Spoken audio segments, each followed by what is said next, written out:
guys, welcome back to another episode of Mavis and Me. Today I'm going to talk about power steering for your service dog. Or dog, whichever. But obviously I'm going to talk about service dogs because I have one. What is power steering, you ask? Okay, so power steering is more or less a focused heel, but it's using hand signals to help your dog know what it is you want to do. So why would we do this? Do I just teach the dog to heel, right? You got a point. You know, Mavis heels pretty good. I don't have to really do this anymore. But if we're in a place like I've gone on factory tours where it's super loud inside the factory, like they're, you know, banging machinery and hammering things and stuff, it's nice to be able to have a visual hand signal to tell her where I want to go. So I'm not stepping on her and she's not running into people in the crowd that we're, you know, doing the tour with. Another reason would be maybe somewhere really quiet. You know, at a library, I don't want to be like, you know, here, turn, right, wait, sit, right? It'd be nice if I could just use hand signals. And of course, the hand signals I'm using today are basically only for heel position, turning right and turning left. A little bit backing up, a little bit moving forward. But it's using your hand to keep your dog in position. Another perk to power steering with your service dog is you can actually use this to build drive. When you take your dog somewhere where your dog might be kind of uncomfortable, say in a crowd of people or maybe at the park where there's a lot of distractions, you can use your power steering to kind of create a game with your dog by having them focus on you and pay attention to your hand and change positions based on where your hand goes. You can actually work through distractions and you can amp up your dog's drive to want to work with you. It brings kind of a game into it. The videos that I took, you will see Mavis is pretty amped up. Partly because she's here at home because we're stuck here because of COVID. So she's not used to being worked at home. She used to being a dog. She used to just playing and rolling in the dirt and chewing on sticks and being a goofball. So it was a little tough to keep her focused, and so the videos aren't very great is what I'm pointing out. What I'm going to point out is this isn't her best work. It's pretty bad actually, but you'll get the idea. I don't really have to do this too much with her anymore because she heels pretty nice through crowds and does everything I need her to, but I did a lot of this when she was young, especially if I got her in a position where she started feeling a little overwhelmed. It was nice to be able to bring out the game of power steering your dog around, and she would get excited about it and forget about the distractions, and I could move her through a crowd quickly and get where we got to go, and it got us to what we needed to do. So hopefully this stuff helps you. If nothing else, maybe you'll enjoy watching Mavis bounce around like a moron. I've got like a million bloopers that I'm planning to probably put at the end of this. Not super funny ones, but just her goofing off, not paying attention. Anyway, enjoy.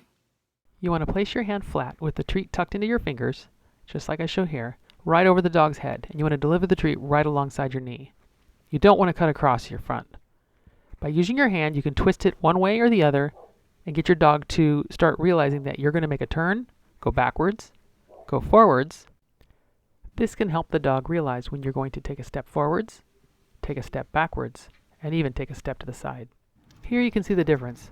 When I deliver the treat straight down from my hip, Mavis stays in position, but when I cut across the front of me, she steps out in front of me. Correct position, straight down.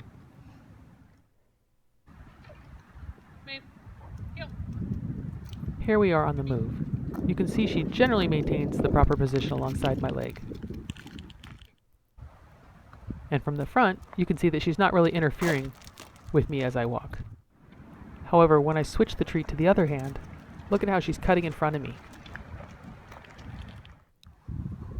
It's even more obvious from the front.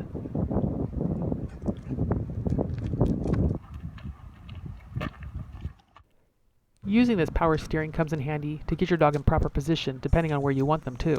Works great for covers and blocks. Because your dog is learning to follow your hand, that means you can also use it to change direction, such as going backwards, though that was very sloppy. It can also come in handy when you're doing side steps through tight traffic areas. Power steering also helps build up drive and excitement and enthusiasm in your service dog as you change speeds and directions with her.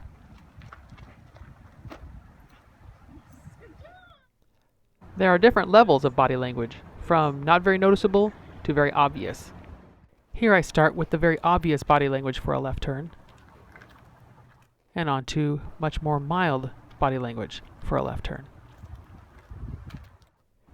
Here's an obvious right turn to a dog that's new to heeling, and a less obvious right turn to a dog that has more experience. Treat placement is important no matter the size of your dog. Keep it alongside your hip. I sure hope that you enjoyed our video today, and make sure that you ring the bell and comment below and like it and share it and put it on other social media. I don't know what any of that's about, but help me out, share my channel, get some more people who you think might be interested in service dog work or just dog training in general, and help me spread some education. All right, I'll talk to you guys later. Bye.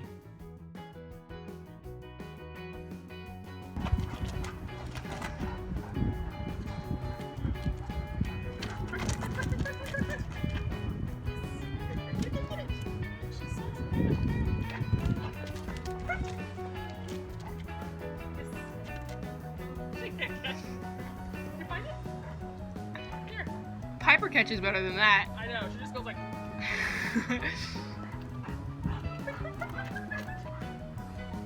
Good job!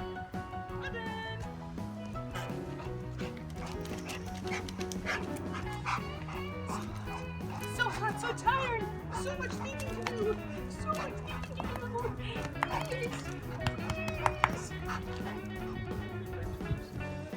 And she's back. Go away! Ready? Go! Okay, ready? You're afraid of the wind! You're such a wolf!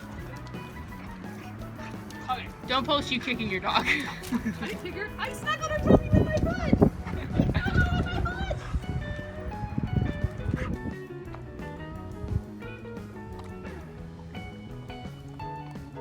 Takes that long to hold one.